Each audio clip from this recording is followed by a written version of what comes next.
Welcome, and thank you for standing by. We'd like to inform all participants your lines are in a listen-only mode until the question-and-answer session. At that time, to ask a question, you may press *1 on your touch-tone phone. Today's conference is being recorded. If you have any objections, you may disconnect at this time. And now I'd like to turn today's meeting over to Linda Abbruzzese. Thank you. You may begin. Thank you, and good morning good afternoon for you, those of you joining on the East Coast, and good morning for those of you joining on the West Coast. Thank you for joining us for a webinar on a basic guide to exporting, how to create an export compliance program webinar.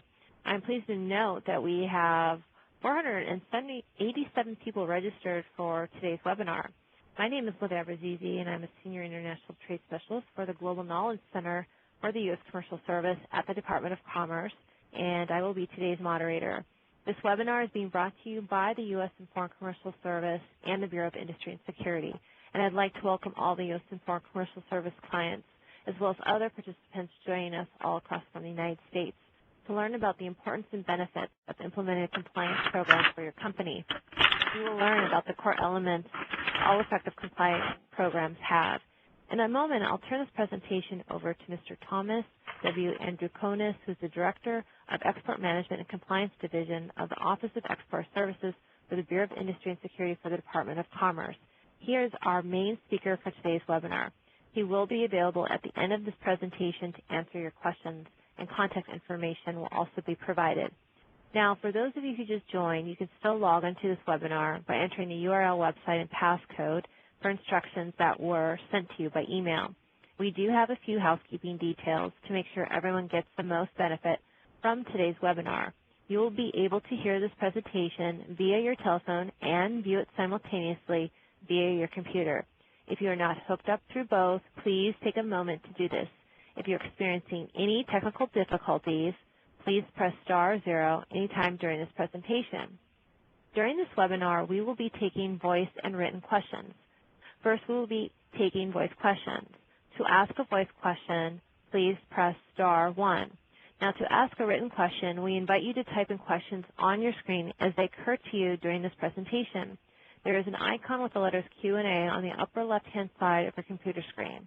Q&A stands for questions and answers, where you can click in and type your question anytime during this presentation. We will compile the questions and present as many as time allows after the presentation, and any type questions which are not answered during this webinar due to our time constraints, we will get back to you via a personal email. In addition, to obtain a copy of the PowerPoint presentation slides, you can place your cursor on the icon that is up above on the right-hand side of your computer. This icon looks like there are 3 pieces of paper overlapping one another. If you place your mouse's cursor over that icon, you will see a box, and you can mark it with a check and choose the download button on the right-hand side to download the PowerPoint presentation slides onto your desktop or folder. Once again, for those of you who just joined us, you can still join in on the Internet and audio section of this conference. And now I'd like to introduce live online the Director of the Export Management and Compliance Division from the Office of Export Services for the Bureau of Industry and Security from the Department of Commerce, Mr. Tom Androukonis. Tom, thank you very much for joining us. Thank you, Linda, and good day to everybody. It's a great pleasure to be with you and talk a little bit about the elements of an effective export management and compliance program. I've been with Commerce, just as some background, since 1980 for about 33 years now, I guess, both on the exporter service side and export enforcement side. So I've spent a lot of time working with the regulations and compliance and enforcement issues related to those regulations. And this is an issue for me that's kind of near and dear to my heart, because I know a lot of small to medium-sized companies out there who are trying to either enhance their compliance program or create one, because they've just joined an organization that didn't have a, kind of a very formal export compliance program. So today we're going to go through those elements, and I'm glad you're with us, and look forward to your questions at the end. Getting started, the just, some background, gotta have a pipe diagram, I guess, just so you know where my little division, Export Management and Compliance Division, fits into the Bureau of Industry and Security. We're within the Office of Exporter Services, so we do a number of things as far as training and developing, information, educational information for our exporting community on how to develop compliance programs in addition to our Outreach and Education Services Division. But we do a lot of compliance functions, too, as far as, confirming compliance with our regulations.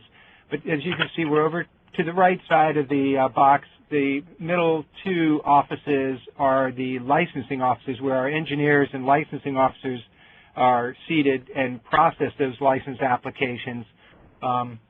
A lot of materials that we do have, I want to make sure that you know that are available to you, because a lot of folks, don't have, extra money right now with the current economy to maybe travel to a face-to-face seminar that the government's putting on. So we have developed on our website all of these, compliance guidelines on the left, the freight forwarder guidance, an audit module, self-assessment tool, and the Don't Let This Happen to You booklet of investigations and cases that export enforcement has completed, for helpful hints of how to avoid, those kind of violations.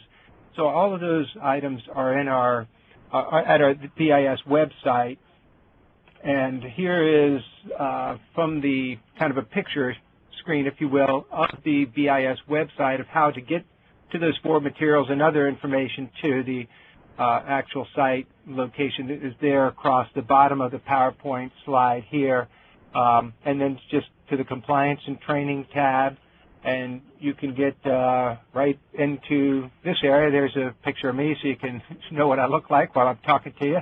And over there on the right, highlighted in yellow or boxed in, are the 4 items that I just had a picture up there of, some of the materials that you can pull up in PDF format and review in more detail. Also, as you notice, over on the right are the emails and phone numbers, not only for me, but for Bryce Bewley, Orestes Theocrides, and Ken Sue, who work with me and can help on, compliance development questions that you might have from time to time. We actually have a new employee, Don Kawasaki, who joined us from International Trade Administration. She just came to us about a month ago. I'll have her contact information up there as well very soon.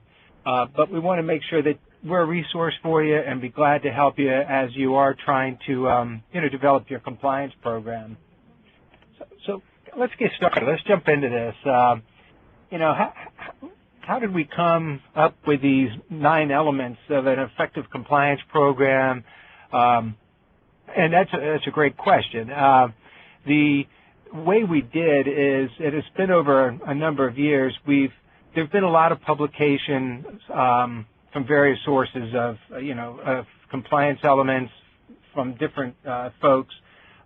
We internally in the Bureau of Industry and Security, with our export enforcement arm and our export administration folks, sat down and said, listen, what kinds of mistakes or oopses did organizations make that got them into trouble, either an administrative violation or penalty or criminal, that they may have avoided if they had certain safeguards or systems in place. And we've kind of cooperatively worked together to come up with the elements that we believe are kind of the core basic elements that are fundamental and necessary for an effective compliance program, and kind of proactively wanted to share that with industry and folks so that they could help try to build that, and then present and provide materials to help in that regard as well. So these are the 9 elements that we've come up with.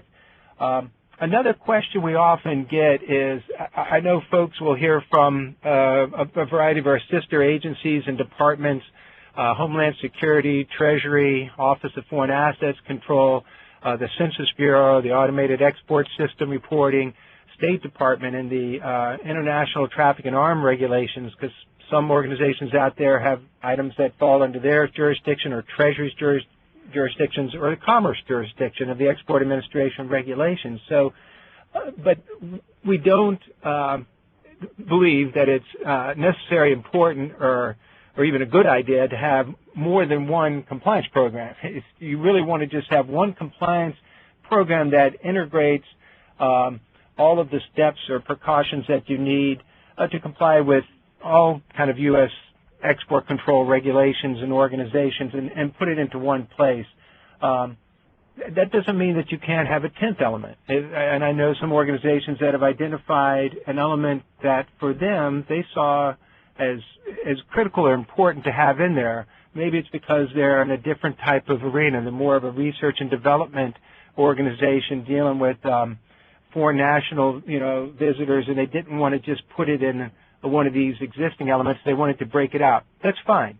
But these are kind of the basic core elements, and the materials that I showed you before speak to these that have more detail. So after we leave this webinar, if you want to do some more research, go to our website and pull up the compliance guidelines, because it'll go into a lot of detail into each of these elements. So let's jump into these 9. The first one, management commitment, and really I've kind of put these in an order that is a little bit of a logical progression, if you will, if you were just starting an organization, and I think it starts from the top down, that you need to have, the commitment from the top to have the resources in place to ensure that you do comply with export regulations and have all the things that you need that are necessary, and make sure all employees and contractors know that you do stand behind that. A note, as you'll see in the middle of this circle, the CG and AM. CG stands for Compliance Guidelines, and that's the book I showed you before, and it gives the references of the pages in the Compliance Guidelines on our website that give more detail to the management commitment element, and the AM is the audit module. Pages 3 through 6 give you more details in that publication. So I thought it was helpful to have kind of a reference at the beginning of each one of these 9 elements, so you know where you can go to find out more detail as you want to kind of going forward. Here's, if you will, just a very basic kind of outline of what might be included in a management policy statement, kind of something that would go out to all members of that organization, maybe as they join the organization, as one of the entry things that they receive and acknowledge that they've read and signed, and as to everybody in the organization, an introductory statement of the commitment to export compliance, identifying what are some of the penalties, saying who do we direct questions to. Tom, it's nice to get your your CEO thing that you're going to say, but if I do have questions, then who do I contact? Who is our point person in our organization that I should go to? And that's key as far as element 1 in management commitment, is having a chief compliance officer. There has to be somebody, if you have export control issues of, or export control activity, exporting activity, you need to have somebody that's in charge and at an empowered enough level that can respond to, questions and put the program into place for your entire organization. And it is, vital to the success. And I know from talking to a lot of companies, oftentimes that one individual may be wearing 2 or 3 hats. They may not only be the chief compliance officer, they may deal with, import compliance too, or other types of activities within that organization. But I think a real key from the folks I've talked to is some kind of, even if it's a dash line, somebody at the corporate level that is supportive, or that you can report to and get that immediate support. And as this slide says, management buy-in is critical, and it is just one way. As you go through that, don't let this happen to you.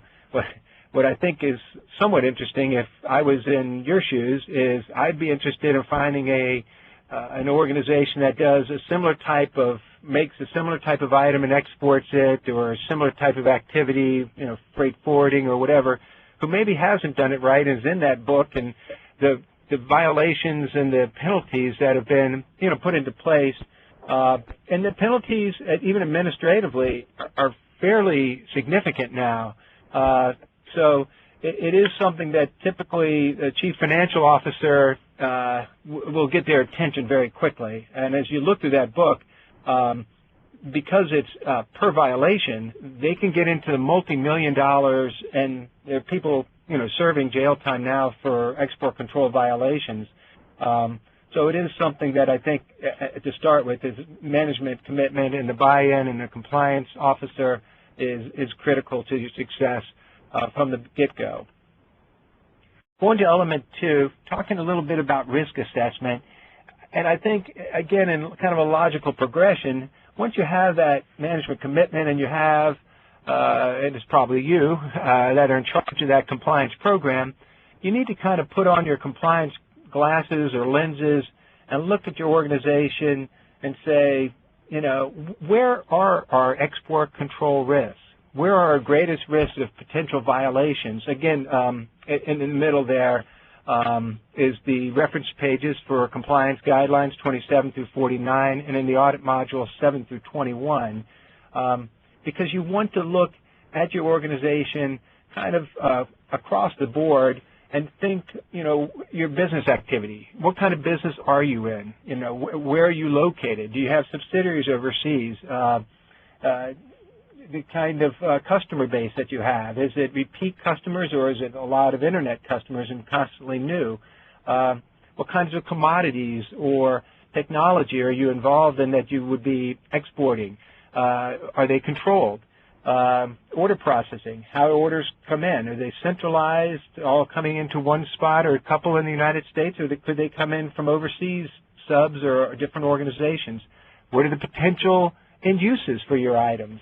How can they be used? Can they be used for other things beyond just, civil end uses, for military purposes in some cases in the wrong hands, or even to develop maybe, weapons of mass destruction, if you will.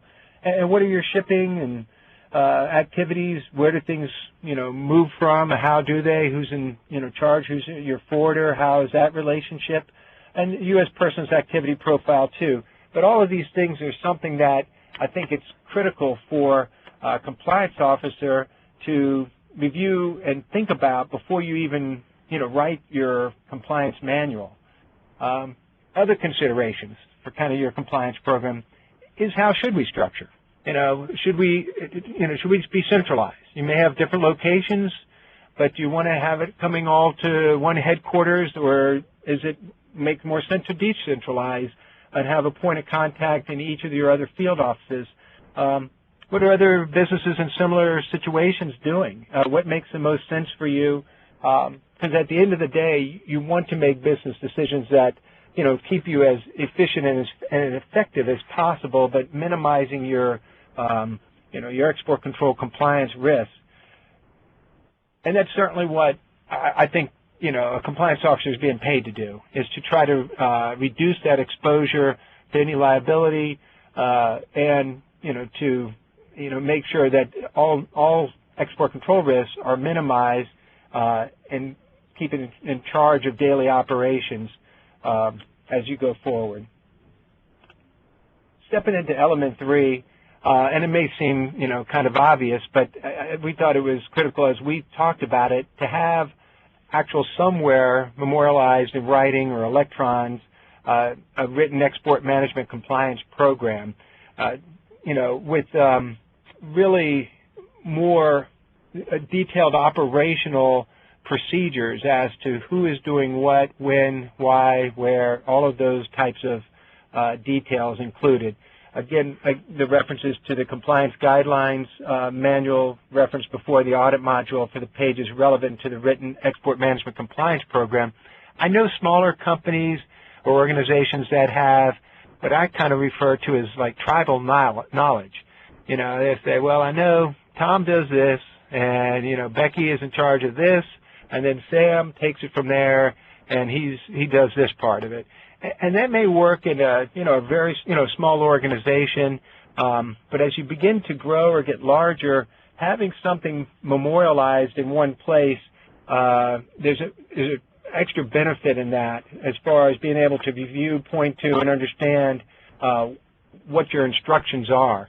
And certainly is the power of the written word. It's something that can be reviewed, every year or every 6 months or so to make sure that the folks there haven't improved a method and found a new shortcut that's maybe more effective and efficient. That you now want to capture those written guidelines so that you know your operations very specifically. And here kind of is just an example, if you will, of the differences of the compliance manual. What we're talking about is really making it as operational as possible. So somebody almost could come in from the outside and see and understand, yeah, I get this. I kind of understand the flow chart here of exactly what happens. The management commitment, that policy document, that's more of a policy, lofty goals of this is what we will do, this is what we stand for, our ethics and our compliance will never be, wavering, and here's your point of contact. That's your, larger management policy statement.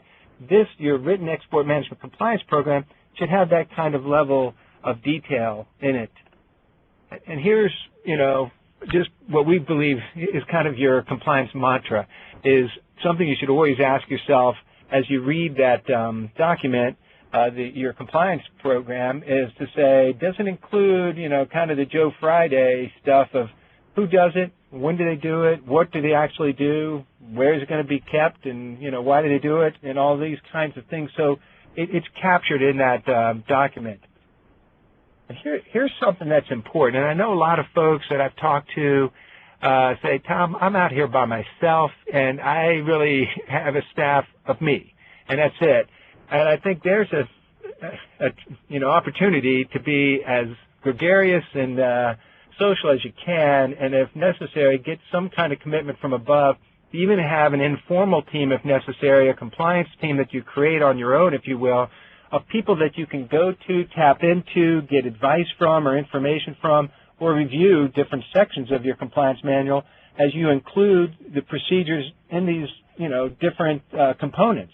Because all these units I have up here in this little four square, if you will, have an export control compliance element, if you will. Any of them could have an issue that comes up that could involve, as you put on your export compliance lenses, something that could, create a violation or make a mistake happen. So you want to make sure that all of these people are in line, but also as kind of a part of your team, even if it's informal, to work with you to review parts of the manual, to make sure that you've captured their processes as well.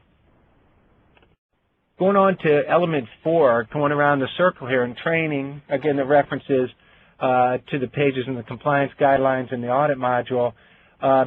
Training is something that I really believe, is critical. Well-informed employees are less likely to create a violation or make mistakes when they understand what your processes are and what their responsibilities are. Things will happen much more efficiently and on time, and I think they'll be more confident in the process that your organization has put into place. And, yeah, certainly it minimizes noncompliance. And I think this is an area, too, where a lot of folks, don't have a lot of money, and they may have a couple of other folks either in human resources or in the sales staff or the research and development team or accounting that you want to do some training. There are portals and information on our BIS website on the Export Administration regulations, the basics of how to learn more about exporting and export control issues. So you can direct them to our website and get a number of different training seminars or webinars that are saved on our website, which I think is a handy tool to help maybe train other employees to make them at least aware of the export control requirements, you know, and the Commerce Department and other agencies. Another thing I'd say is think outside the box. This is an area where often if you're the one in charge and you don't have a ton of money or resources, is to try to be creative, be memorable. Think of ways to get that message out there so that people remember, yeah, you know, 30% of our stuff is exported. I remember this guy, Andrew Konis, is our compliance person if I have questions. And, you know, how do I know that? Well, maybe I've got a little bulletin board I've done up myself or whatever with a contact, and I've put it in strategic locations where people see it, or, you know, incentive programs for neat ideas with the attaboy, attagirl at some, you know, monthly or quarterly meeting of your organization. So think outside the box. There's different ways to communicate your export compliance message. Now, the fifth element, and this is really where the rubber meets the road, is pre and post sale and screening. And there's a lot that goes into this element for sure. And that's why it covers so many pages in the compliance guidelines, because it is true that your export compliance really begins even way before a sale ever occurs or a transaction goes into place. And it does go all the way till post that export or that export activity, that there are things that you have to follow up on, but getting the decisions up front right is probably most critical. And by that, I mean, and it's just kind of the way it is with the U.S. export control system, you got different agencies that have different jurisdictions. Commerce controls dual-use items for export. State Department controls munitions items. Treasury Department for financial types of transactions with overseas parties. Nuclear Regulatory Commission for that kind of smaller piece of the pie, but they do have licensing activities, as does the Department of Energy. The two largest are probably Commerce and State, although Treasury is certainly a player, as all of them are. But learning and understanding the jurisdiction of the activities or items or research and technology that you're involved in is key, and is the first really consideration. Once you have that and understand that, the commodity classification, as far as classifying the technology or items that you export, is key. That's the first thing our export enforcement agents will ask in any kind of transaction if they believe there's a violation is, what's the commerce classification for that item? Because that tells you so much as far as if a valid license is necessary first, or some license exception may apply. So that is key. And kind of in that regard, it is the responsibility of the exporter, but we can and do several hundred each year commodity classifications. So if you're not sure of the classification of an item, you can send in a commodity classification request to us, and some of the assistance is in that Export Administration Regulations Part 748.3b in that first bullet on this slide here, as far as giving some instruction to help you. But it does help if you do some analysis first and give us your best guess before sending something in.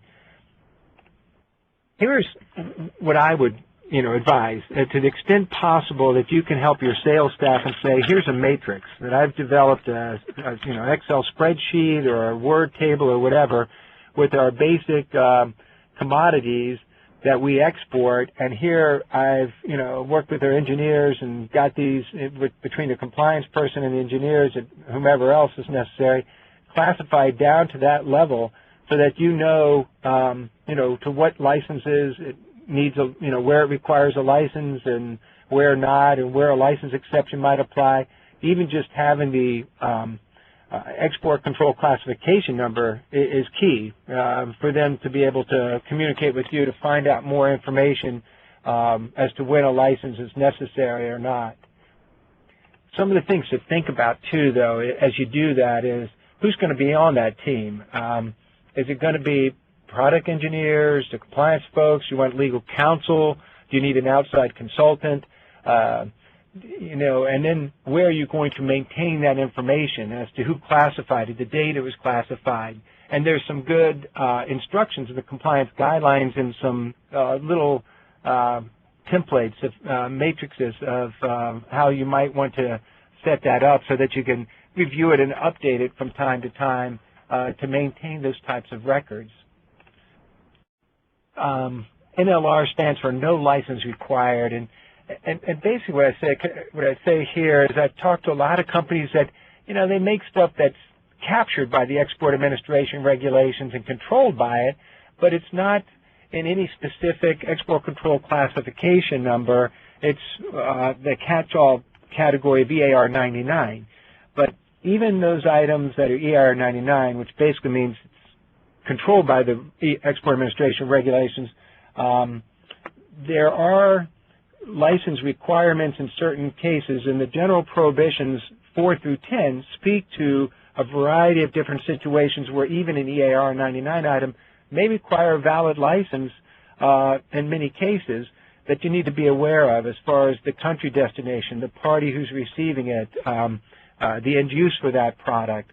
So it's something that, as far as your export clearance process, that you want to keep in mind, working with your sales staff so they're aware of those types of considerations. Excuse me.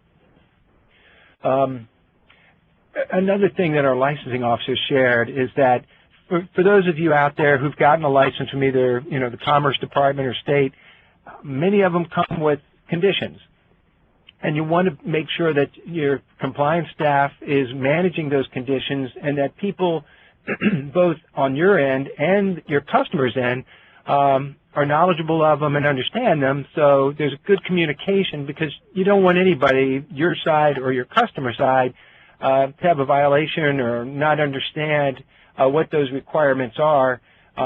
So we've seen some situations where some time has gone by and either new people have come on board on one end or the other of that transaction, and they weren't aware or made aware of conditions to a particular license. So keeping that communication open, and to a large degree, I would say, making sure it's in writing so that people understand what can and can be done with a particular item that was licensed by Commerce or State or Treasury. Let's talk a little bit, because this is pre, post, sale, and screening. Let's talk about screening, and this is an important function. It's unfortunate, but there are bad guys out there that do things that the U.S. government has identified that have done some pretty bad things with U.S. origin technology and commodities, and we want to make sure that we share that information with U.S. industry and in some cases block them from receiving items from U.S. origin or certain controlled item of U.S. origin. So there are lists to check as you do export items out of the United States, and here are the general list oriented screens from Commerce, State, Treasury. The red flag oriented screens are more about like doing your due diligence, and red flags are kind of as it sounds. It's like, and you can find those on our website on the enforcement page too, and in our regs. But it's like things that don't make sense. As you sell something to a particular country and the electrical outlets or the electrical connections are actually not consistent with that country's electrical systems, that should raise flags, or different delivery schemes or paths that don't seem to make more sense and actually would make the delivery more expensive to go through another place. The unverified list is another list that raises a red flag. This is a group of parties where Commerce has not been able to do a routine end-use check on them because they've refused our entry or to communicate or cooperate with us. And typically we have no problem with these. Legitimate commercial businesses are very open and welcome to our commercial staff to visits to just verify receipt and use of those items at one time. But we've included those in the unverified list, which raises a red flag.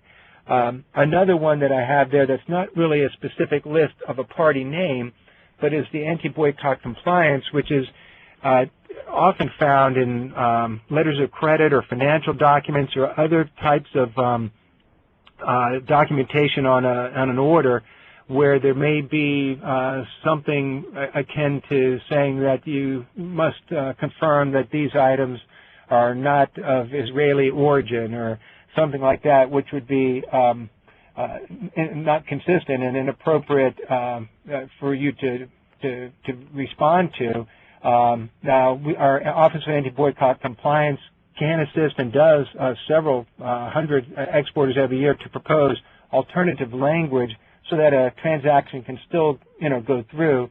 But oftentimes, some of that language has been in there as boilerplate from certain organizations, companies, or countries that has been used for a long time that you need to be wary of, and that would be something for your accounting department, your banks, or other folks, to be knowledgeable and aware of, at least to throw up that red flag to ask for more guidance if a situation like that would arise. And that's the party-oriented screens.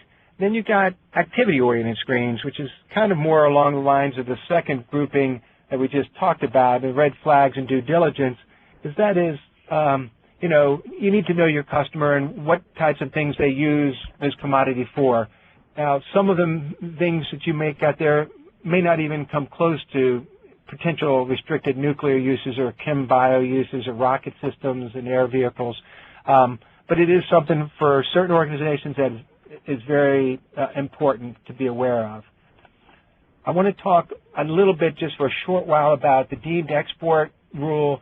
What we deem an export, what's called the deemed export, if you transfer technology to a foreign national in the United States and that technology is controlled technology, it's deemed an export to the country where that individual is from if they're not a U.S. citizen or a green card holder for the commerce regulations. So that's deemed a release. And those items need an export license, and we issue several hundred of those a year to several different R&D or different folks that have foreign nationals working in the U.S. on controlled technologies.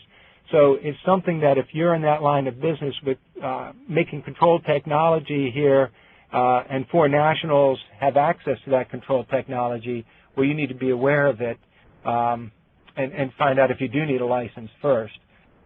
There's a new revision in February 2011, Part 6 of this Form I-129, where it now, before the visa is issued, specifically asks the question for the sponsor of that foreign national coming to the United States.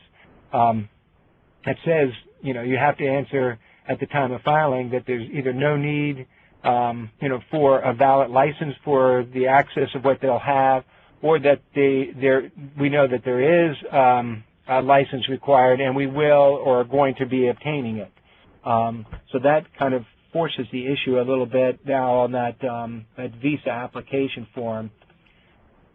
And all of the deemed export licenses that we issue require a technology control plan, because basically you're giving access to technology to a foreign national. We want to make sure that there are certain elements in place in that technology control plan for that transfer so that you're managing it, controlling it, and keeping it in place.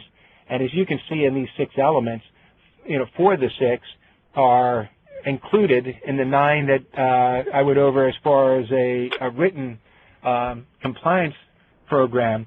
The one thing that's interesting talking with some of my enforcement colleagues is that some of the deemed export violations that have occurred over the years, the companies have had good written compliance program for hard items or commodities, but they didn't get into much detail as far as technology transfers and foreign national visits and things like that, and they got askew or went astray kind of in those areas.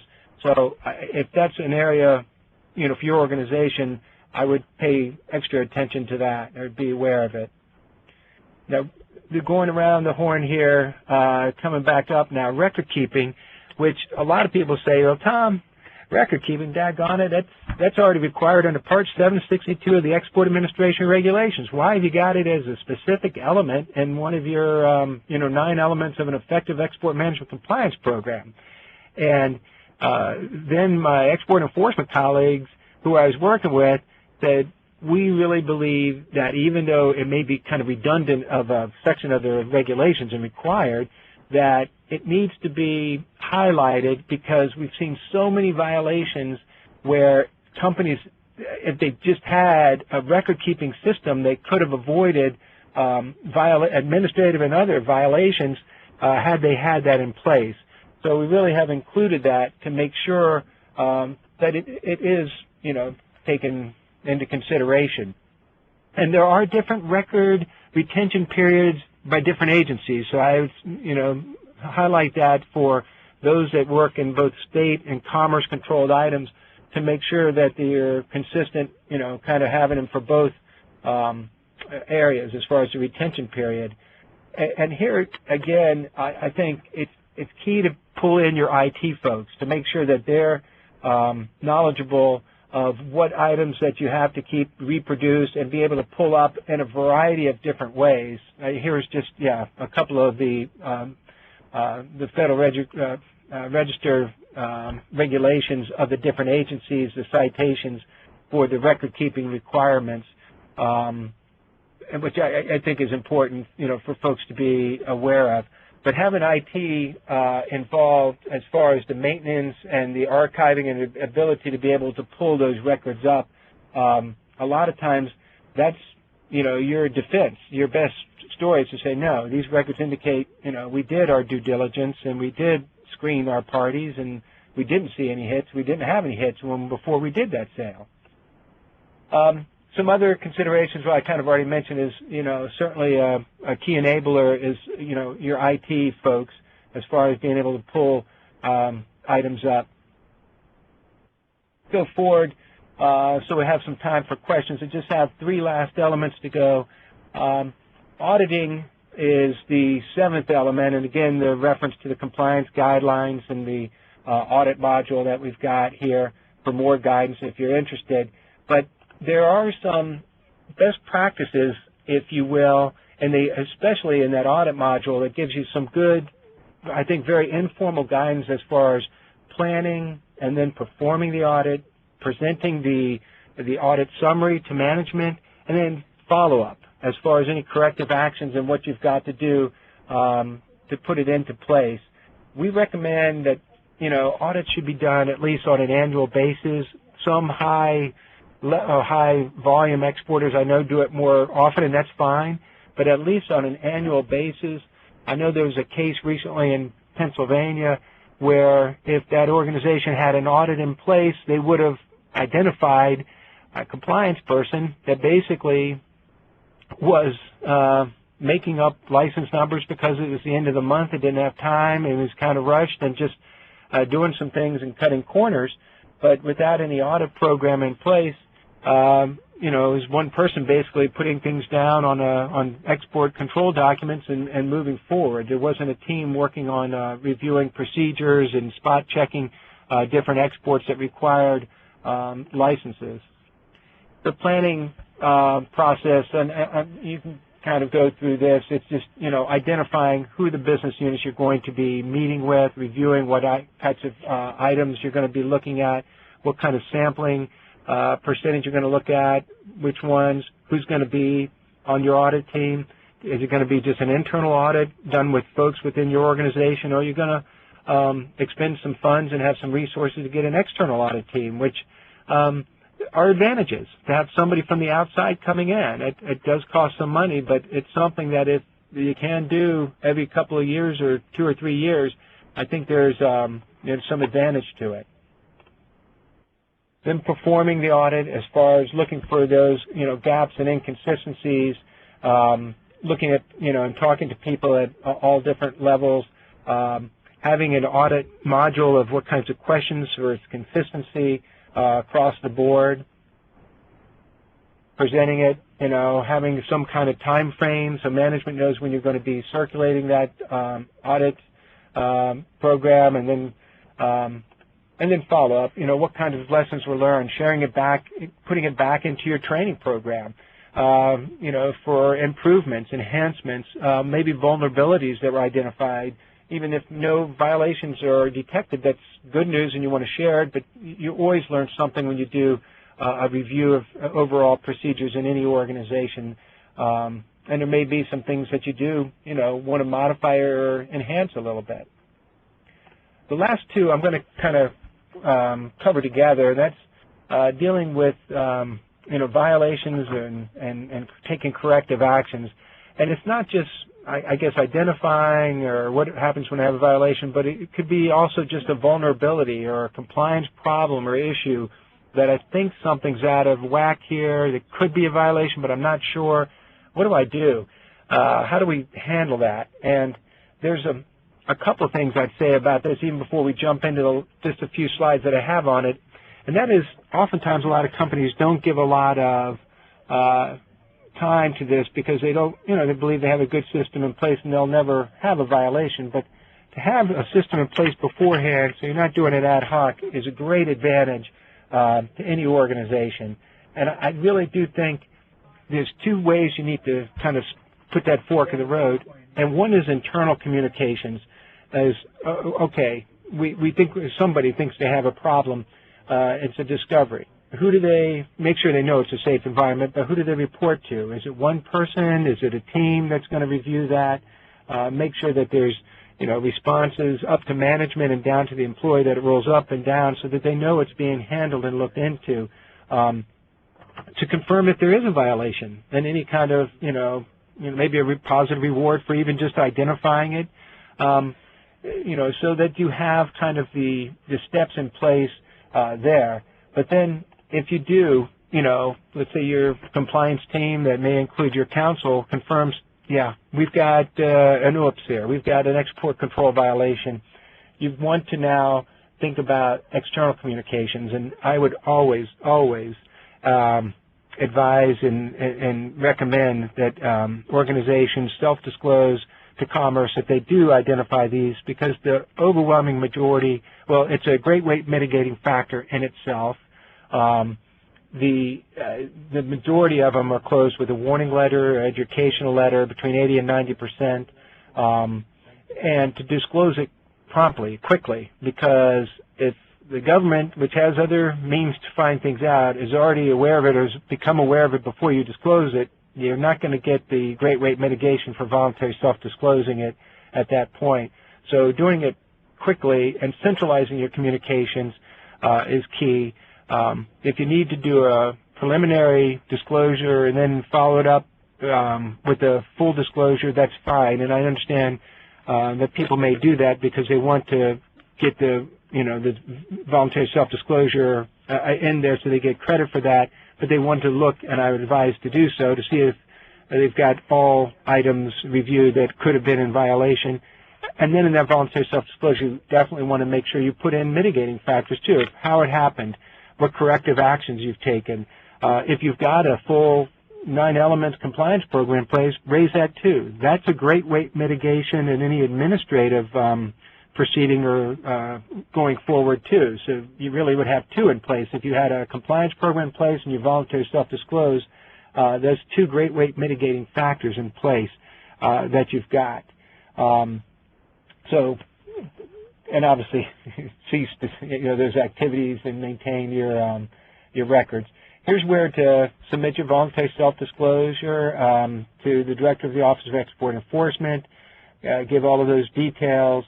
It is logged in. Export Enforcement does a great job now of getting it in quickly and giving you back an acknowledgement with a tracking number and contact information if you do have questions while it's still pending. And they try to move those as quickly as they can, but they have to deal with those in the overall scheme of things that they've got on their plate as well.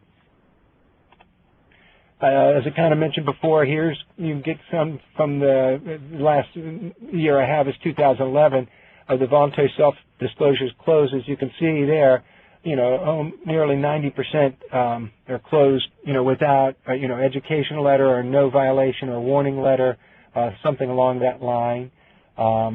Kirk Flashner is one of our agents here at headquarters, and they have other contacts too, but that's one. And in the volunteer self-disclosure, they'll give you a specific point of contact. One of the things we do here, if you do have, you're developing a compliance program and putting it together in writing and you want somebody to take a look at it, we'll be glad to do that. You can send it in electronically to me. There's my email address. Or you can mail it in, and the hard copy, mailing address is below there.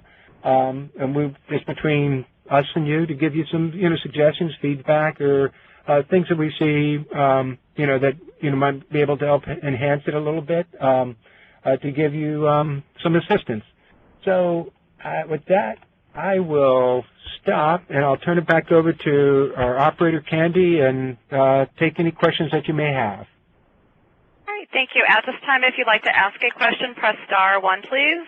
Please unmute your line and record your name to be introduced. Again, for questions, press *1. If you'd like to withdraw the request at any time, you may press *2.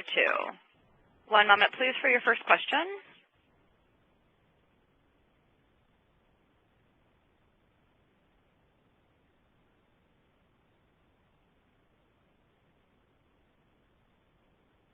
All right, we do have a question in queue. One moment, please. Okay.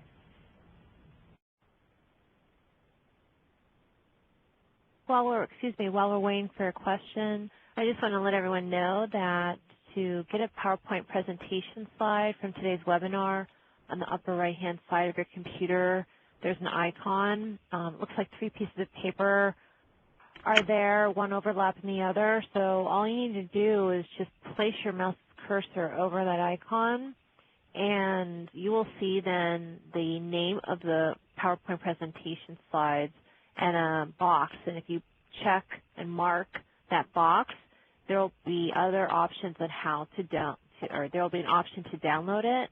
So you click on the download button, and then you are able to download the PowerPoint presentation slides either to your desktop or to a folder. So that is available. Also, after today's webinar, we will be replying to everybody with a recording, a net replay recording of today's webinar, so you will be able to view this webinar in its entirety. And I'll turn it back now over to the operator. All right, thank you. We have our first question from Helga Langton. Your line is open. Good afternoon, everyone. Tom, thanks so much for all the information. I do have a question regarding to auditing. You mentioned that that you recommend internal auditing as well as maybe an external audit. Do you know, are there any companies that specialize on auditing export compliance documents? Yes, Helga, thanks for the question. It's a great question. There are a large number of organizations out there that do specialize in doing audits or for export compliance folks in that, but I'm not allowed to specifically advertise or mention anyone. I think if you just almost like Google or, kind of do a search, it wouldn't be too hard to find. If you just look like export compliance audits, you would get a host of different folks. And one of the things, and I didn't say before, Helga, and just for those that are still on, this is kind of an area in general where I think networking is really important. If you're not like a member of, some of these trade associations or folks that are in your line of business, extremely helpful because, like Helga's question, it is a great question. I mean, where you can look online, it doesn't give you oftentimes a synopsis of who is really good and efficient and, reasonably priced, that work well with maybe a different kind of firm or small or medium-sized company. And a lot of times your fellow compliance managers could probably have much more knowledge and information on that. So it's something that we encourage when we do our training is to network, because I'll give you and we'll give you everything we know from our experience, but a lot of times it's the people in the trenches that have a ton of experience. And I bet as I'm talking, I bet there's a few people that are nodding their head and going, yeah, this is one great one to use, this one not so much, and things like that. So Unfortunately, I can't directly answer your question, Helga, but I would either talk around or, search around and try to, try to get some information, some folks in that, line of business that that may have a good suggestion, because there are a number out there. Anyway, I'll leave it at that. Thank you. Next question, Ahmed Malawi, your line is open. Yeah, thank you so much for for this meeting, and I'm glad to enjoy it. Actually, it's very important to know what's for our. Excuse me, can you please speak a little bit louder? Sweet. Yeah, sure. And Yeah, actually, it's better if you talk about. Thank you. Yeah, you're welcome. Yeah, actually, it's very glad actually to be with you guys, in this conversation. Actually, it's very important to us to know all this process regarding the export. My question is, it's about the guidebook. So that one, we have to purchase it, or I mean, how come we can get it, or you gonna send us in? Oh, okay. Yeah, good question, Ahmed. I'm glad you asked. No, it's free. There's no charge, and it is in PDF format on the BIS website at www.bis.doc.gov, and then just go to the compliance compliance tab, and you'll find them over there on the right, the compliance guidelines, the audit module, the don't let this happen to you, and you can download them or pull them up right there with the material right there, and there's no cost at all. Okay, thanks a lot. Thank you, Ahmed. Thank you. And next question, Mark Rodriguez, your line is open.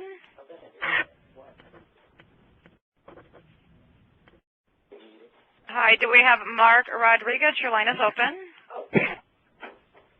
How's it going? This is Mark with NZS. Thanks for everything.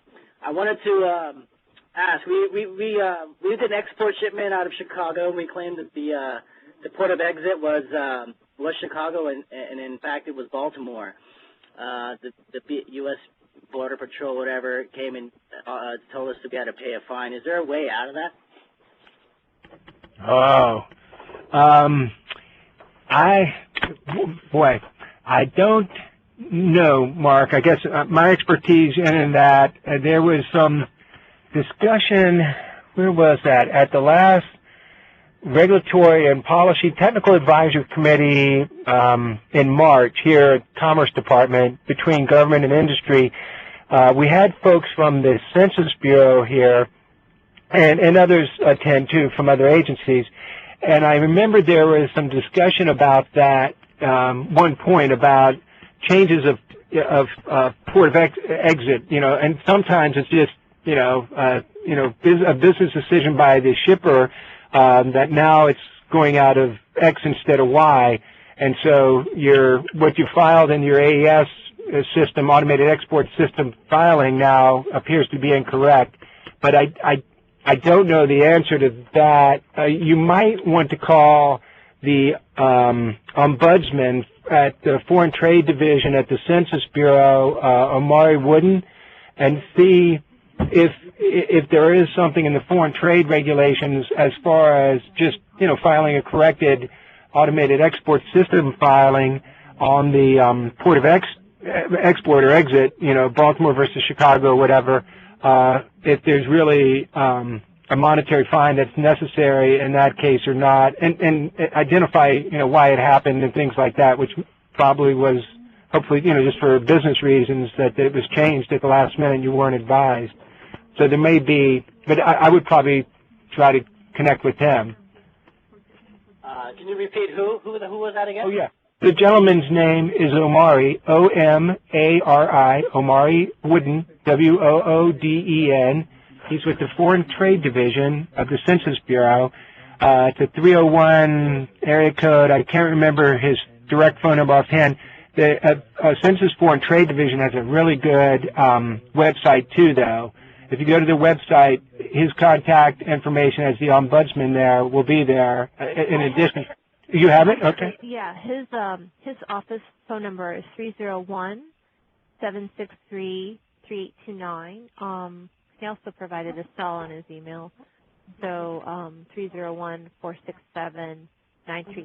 I'll repeat that again. His office number is 301-763-3829. He does have a cell at 301-467-9387. All right, And of thank you course, very much. That was helpful.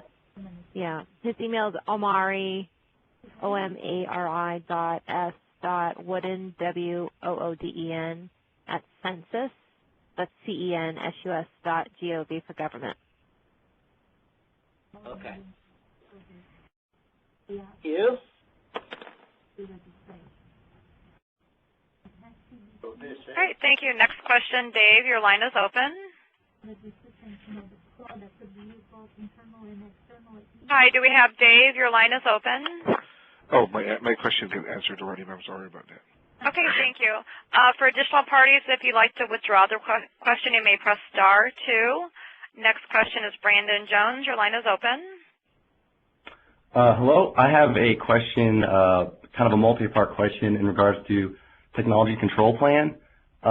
Is there any content in the online training room in regards to that? And if not, could you perhaps suggest somebody I can maybe speak with? And additionally, our situation is we have an enterprise resource planning system, and there may be some scenarios where a foreign national who is in a foreign country would need access to the technology, not so much for the technology's sake, but let's just say to price, to get pricing data. I was wondering if you've had any instances like that in the past and how that was handled, and if there are, or what do you think the chances would be of getting a deemed export license for a foreign national to be able to view like a bill of material or something like that? Well, Brandon, in that case, if it's a foreign national just looking at, let's say, pricing and sales information that you freely divulge and provide to anybody, that it's sales material, most likely that's not going to be controlled technology in the majority of cases. I guess potentially could be, but I would think it's doubtful. If they can see the constituents of what would be considered deemed technology, like if they can see the percentages of the different constituents, that would kind of give them. Yeah, and you're right, and that's a good point. So if they're getting down to that level of detail and specifics, you're right. There could be a technology transfer. If that foreign national is overseas, though, it wouldn't be a deemed export license. It'd actually be like a technology license where, let's say, Acme USA is selling or potentially selling to, I don't know, Chinese national, Tom Androkonis, over in Singapore, giving him access to certain, technical drawings or information, then yeah, you may have a license requirement.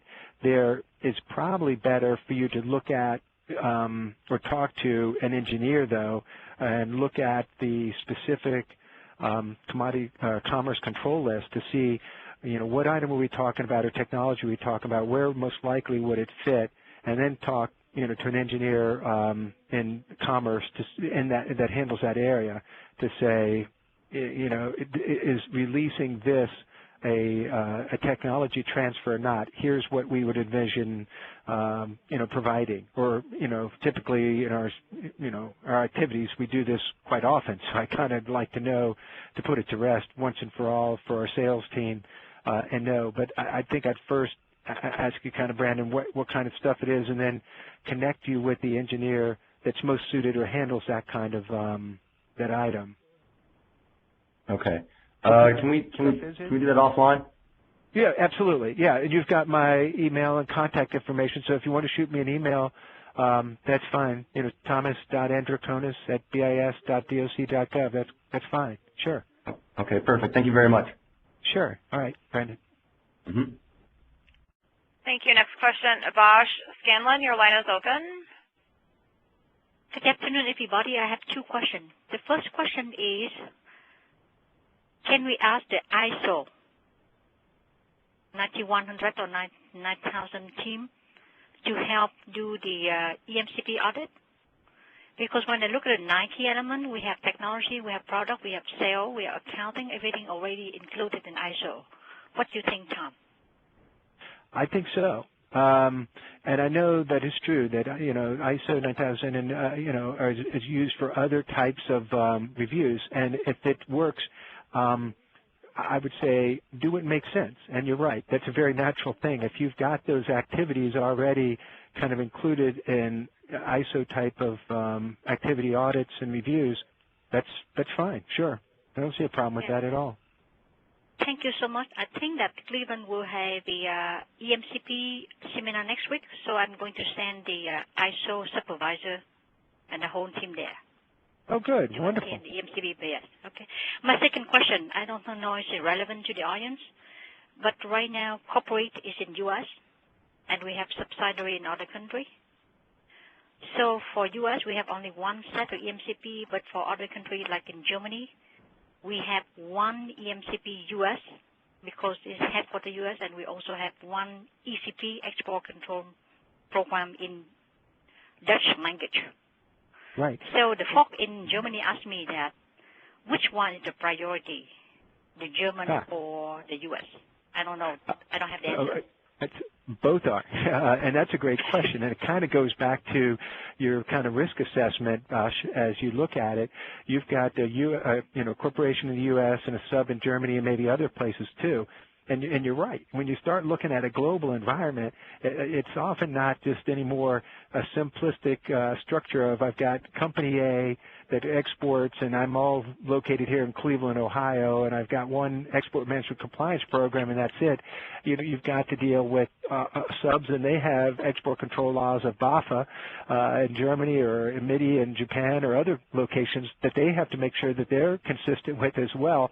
But they may have U.S. origin, either content or technology involved in their production, so they are really kind of caught by sometimes multiple countries' export control regulations. Hopefully they're fairly consistent and similar, but they're not always, well, I know they're not lined up as much as we'd like to say they are from a lot of the multilateral control regimes that we often sit in with, some of our close friends like in those countries.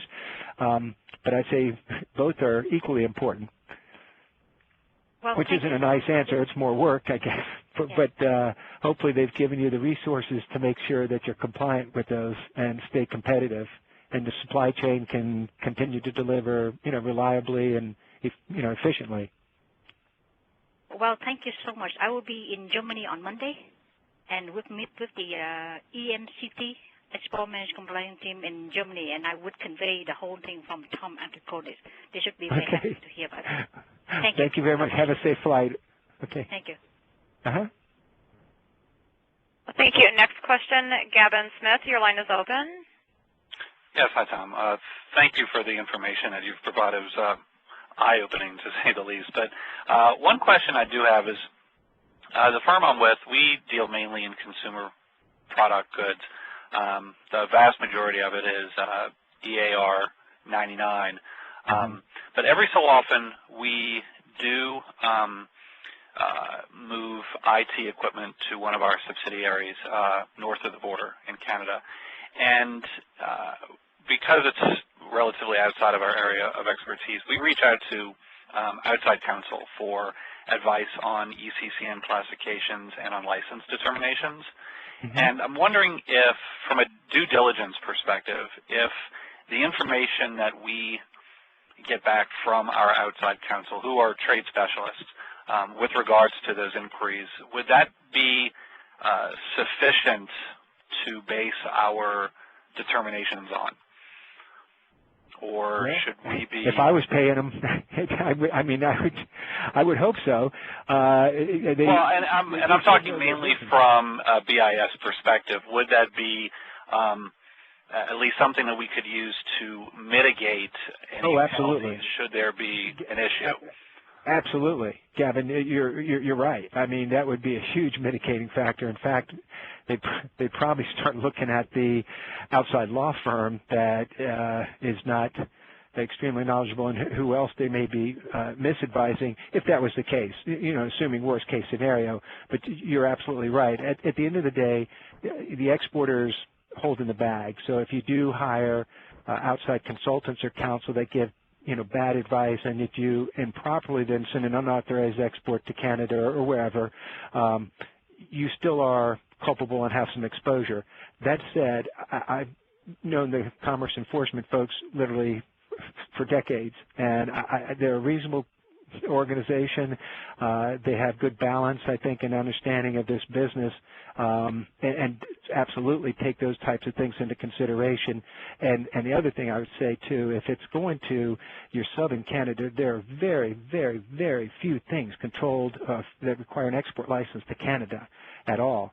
And if it's your sub, it's a known quantity. I'm pretty sure you'd know if they were on some kind of list.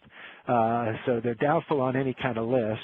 And two, even for IT stuff, if it's being used and maintained and just staying in Canada, very unlikely any of that is going to require a license. But anyway, I'm going beyond your answer. Yes, that would be a huge mitigating factor and taken into, a big consideration on anybody's part and the government if there were, such a violation.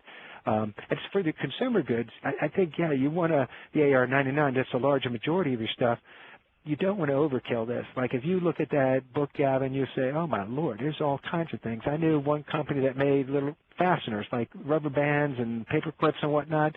They were doing nuclear screening. And I told them, I said, you guys, come on, that's ridiculous. I mean, nuclear uses for rubber bands, I don't know many nuclear weapons that are going to be shot with a rubber band. So I think you're, not struck the right balance there. And you don't want to, because, I mean, some folks will throw you out of the third floor window of your building if you come back and say, I've got all these new steps and procedures. You want to see where your risks are. And CAR-99, the biggest thing are you dealing with embargoed countries, shipping to embargoed countries, or are you shipping to anybody in the battle list? And if you've got a high enough volume, you've got a software program that can filter those orders through it, or if it's not a high volume, you can do it through the consolidated list on export.gov. You could do, just the list to check that way, and that are your main things that I would be wary of. That, and depending on where you're dealing with, perhaps boycott, language. If you're dealing with countries in the Middle East, where we occasionally see it coming up with in those destinations more than anywhere else. But yeah, I would not overkill it. Anyway, I talked too long. Just a quick follow-up, if I may. Sure. If we get feedback from our outside counsel in the form of an email, and that email is saved as part of, the part of a file, either that's specific to the advice we get from them, or it goes in the file for a shipment, is an email sufficient? Or Absolutely. Does it need to be official, like an official guidance memo from them? No, email is absolutely fine. Okay. Because that's mainly what we get, but I just wanted to make sure. No, that's fine. Absolutely. Okay. Well, thank you very much. I appreciate the help. My pleasure. Okay, man. Bye. Thank you. Next question, Louis Lamont. Your line is open. Yes, Tom, thank you very much for the presentation. It was very timely because we are a startup company, and we have identified 9 African countries in which we are going to be exporting to. And basically, we are a 3-4 product company. At what point, Tom, should we start developing the export compliance manual? Because, there's only 3 or 4 people here, and we really don't have the resources to do that. But I'm that guy that's out there doing everything. And that's a great question. Was it Louis? Yes. Louis? Yeah. And I've talked to a couple of folks that, literally the company was, me, my wife, and my son. And it's like, I'm the CEO, and, I guess you could say she's the CFO or whatever, but it's us. It's like 3 or 4 people, or, And I, in a situation like that, I don't think I would have more than like 1 or 2 pieces of paper. Obviously, there's no need for a management commitment, a written statement, and all of that. I would have something that would be very operational and saying, all right, here's what we do, guys. We get internet orders, and we're going to get some orders in this way and that. There are a few bad guys out there, and there's a couple of countries in Africa. I know it's South Sudan and in northern Africa. There's a couple of destinations that you kind of want to be wary of, but otherwise, there's a few names on there to check. But I mean, as the orders come in, I would have a very simplistic kind of procedure that just kind of say, all right, here's the deal. Tom's going to be, Tom could take the orders, or Louis could take the orders, or you could too. But here's what we do. This is kind of the thing. Is it any of these countries? No, fine. Is it? Do we check the list? Who checked it? Okay, great, got it. And then just having some kind of, filing system of your exports, because the one thing that could potentially trip you up, and hopefully not, is the record-keeping crap, is that it's an export, so you do have to have, and you want to for payment purposes too. Obviously you're going to have some kind of purchase order or some kind of request and filling it and billing, but that documentation and how you deal with it, you want to maintain that in some shape or form, just in case ever asked for that. And not to belabor, but I can tell you a story. It's about 10, 15 years ago now in South Africa, where I've had the pleasure of visiting, a beautiful country. There was this company down in Texas that was shipping bunk beds, pretty innocuous AR-99 crap bunk beds. And the guy was shipping them out. It was a small company for a long time, and all of a sudden the guy, after some time, ordered some telecommunications equipment, some switching equipment. It wasn't overly complicated. He said, I know where I can get this stuff, and I can get it and fill it. And he's been a customer for 2 or 3 times, but it is really weird. I mean, on the thing it said, we sell bunk beds. I don't know what the name of the company, Bunk Beds or Us or something. And so he talked to his wife as he went home that night, and she said that doesn't make sense. He ended up calling our Dallas field office, and they talked about it, and they found out a little bit more information about the order. Either worked with them collaboratively or whatever, and he ultimately was getting it. And the guy over in South Africa gotten requests by somebody up in another country that would not have been able to get that, and probably at a markup. And they kind of, helped keep him out of trouble of getting into something that could have gotten more hairy as you go down the road. So I'd just say, when you get those 3 or 4 products, you know what they do and what they're there. If you ever do get something that seems a little wacky, our enforcement offices are helpful, actually. I know a lot of people go, heck, I'm not calling 911, but they know export business, and they can be helpful to, if you need them. But anyway, back to your original question, startup company dealing with 9 African, countries, 3 or 4 products. I'd have a very simplistic thing as far as identify the embargoed countries there, and who's going to be in charge of list to check and your record keeping, and just having a procedure like that. There's no need to have all of that stuff. I mean, maybe you keep the PowerPoint presentation, say, hey, I remember this guy, I got this stuff. If I have a question, I'm going to call this guy in Draconis and find out what do I do if something comes up, and I'll be glad to help you. Okay. One other question before you go. Sure. If it gets by us, a country that we shouldn't be shipping to, if it somehow just gets by us, and we enter the information in AES, would AES automatically kick it out? No.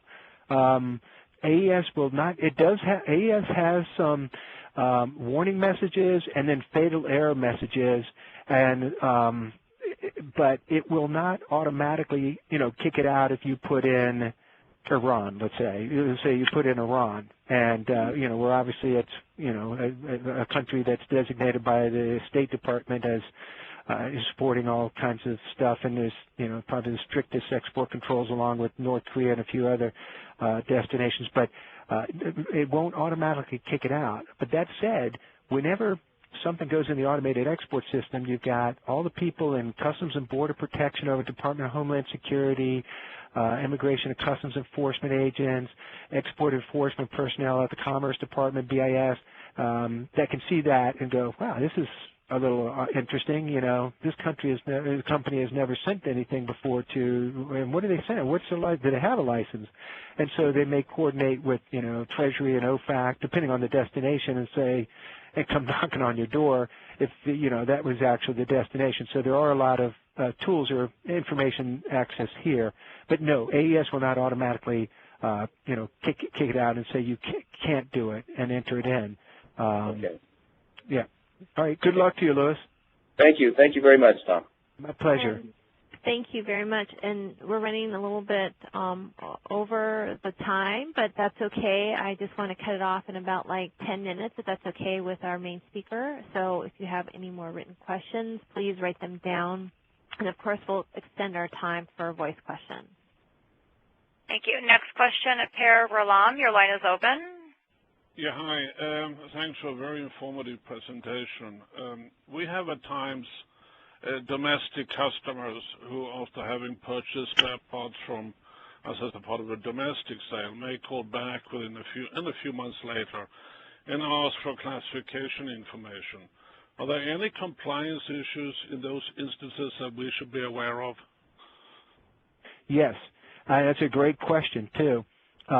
I advise people, if you can, depending on your volume of sales, to even screen domestic and international sales orders if possible. But in the case where you do have a domestic customer, and a few days or a week later they come back and say, hey, we need classification information, the one thing I would advise, or a couple of things, if the item is controlled, and most things are by the Export Administration regulations, I would include something in the invoice or the sales information in writing that identifies that if you're not sure, like if it's a distributor or just a large organization that might be, you know, just selling domestically, but they might be selling it internationally.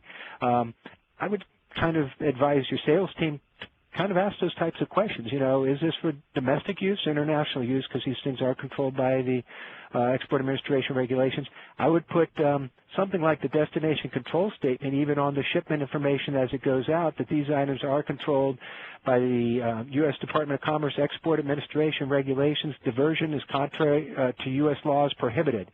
Basically, you're putting them on notice that, hey, we've sold this to you domestically, but we're letting you know it's controlled by this set of regulations, and further, diversion is against the law.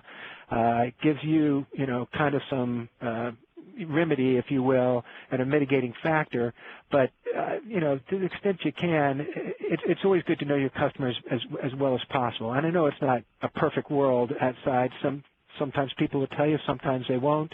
But I think it's helpful to know in the questioning from salespeople, is this for domestic use only or international, or some domestic, some being shipped international? And, I think, they may have other customers outside. I would just, warn them, that these things, here's the technical information or whatever, or the classification, as long as you haven't enhanced it too.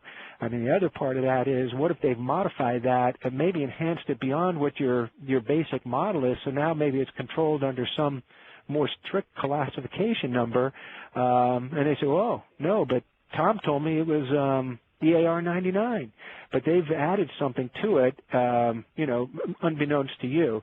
So that to the extent you can have some kind of records of your communication, what you've advised them is fine. I think if somebody came back and asked for, classification information for export control reasons, I'd say, okay, we were understanding to be sold that domestically. If you're going to sell it internationally, here is the information, but understand that, these are the, the regulations that you got to abide by, and they really then are at that point the U.S. principal party of interest, the U.S. PPI, and responsible for any export control, licensing determinations as far as who their customer is.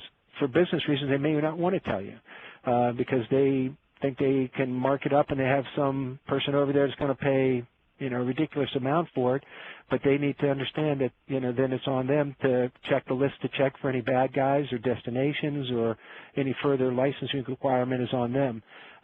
and if that can be included in the classification information that you pass to them, that would probably be wise. And that's assuming that you have no reason to believe that, they're bad guys. There's no other red flags present. It just seems like not an abnormal situation. Keep your antennas up if you see something, though. Yeah. Right. It's just a situation like that where you're giving them information, you really can't control how they're handling it.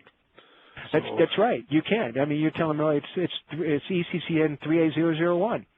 Depending on what country they're going to, for what end use, and what subparagraph, it may be eligible for a license exception and no license required. It may require a license. It could be going to a party that they haven't identified to you that is as a no-no, and you don't know it.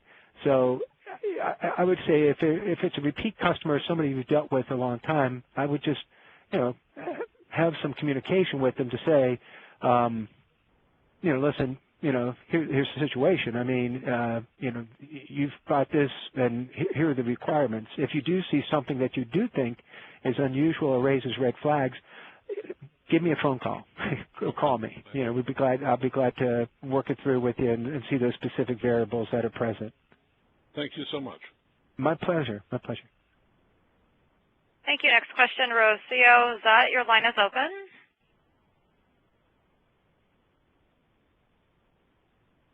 I'm sorry, one moment, please. Thank you. Rocio, your line is open. Okay, yes. Can you hear me? Yeah. Uh-huh. Oh, okay. My question is basically if I received an email from you guys stating that we need to implement the AES system to file our exports beginning January 2014. Is that correct? You got an email from us, Rocio, saying that you have to implement the automated export system by January 2014? Right. If we haven't done it yet, that we need to do it by then. Is that correct? I don't know. I think it's probably from our sister agency, the Census Bureau. I doubt that would have come from the Commerce Bureau of Industry and Security. We deal, export license issues, process and issue export licenses, regulations, outreach, education, and enforcement.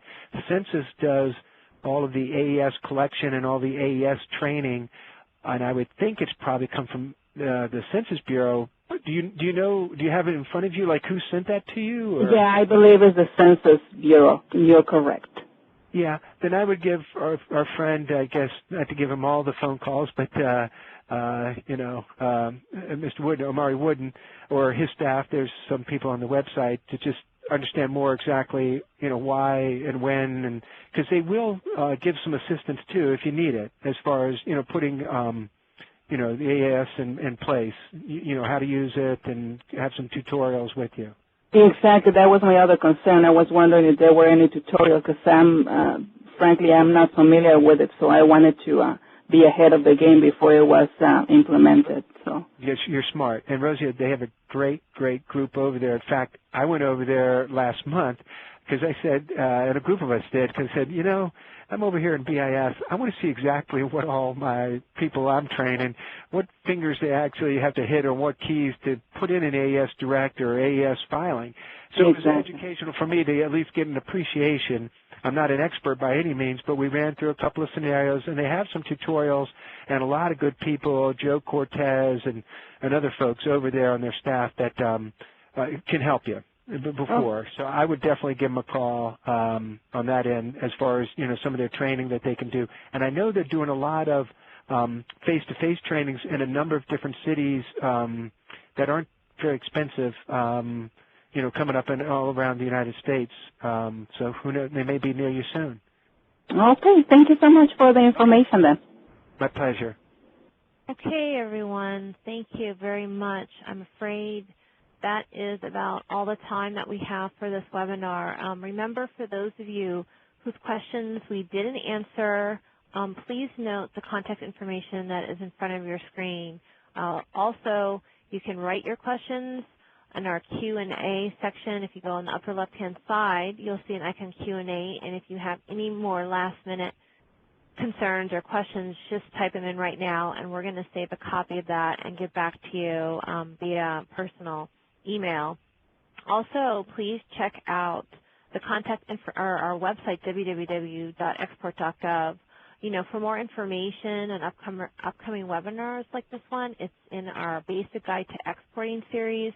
So if you do go to www.export.gov, go to the webinar tab, which is in the middle of the site, and you will definitely see the remaining webinars that we still have for this series.